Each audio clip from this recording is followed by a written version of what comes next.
Meningkatkan motivasi belajar siswa, karena siswa di zaman sekarang literasi mereka semakin rendah ya, akibat karena kekurangan seperti buku, sumber-sumber bacaan ya, perpustakaan yang tidak mendukung, tidak memadai dengan buku-buku pelajaran.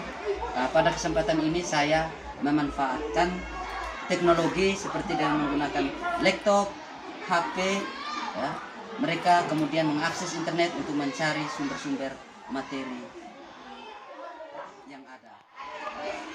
Selain itu saya juga melakukan testimoni terhadap rekan sejawat, menjelaskan terkait literasi itu sendiri, yaitu teman guru saya sendiri, Ibu Merlin.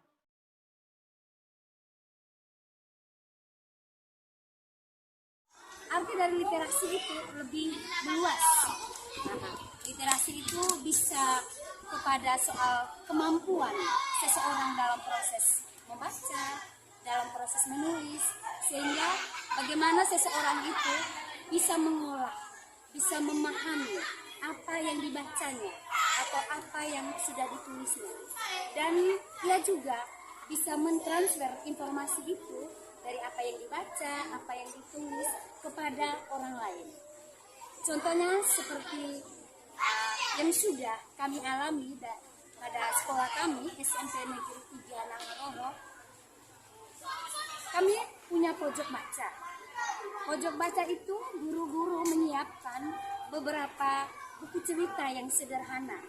Jadi setiap pagi 15 menit sebelum KBM itu dimulai, anak-anak itu, para siswa-siswi diwajibkan untuk sedikit membaca. Literasi ada dongeng, ada fabel. Nah, dari dongeng tersebut, anak-anak harus mampu membaca dengan baik, mampu memahami. Mereka bisa mampu mentransfer lagi cerita yang dibacakan itu kepada orang lain.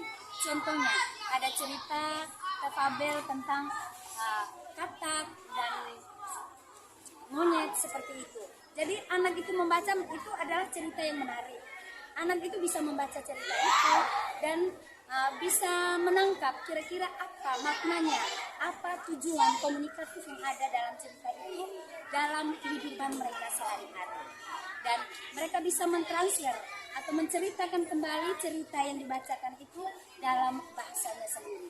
Jadi itu adalah bagian dari literasi yang sudah kami lakukan di sekolah kami SMP.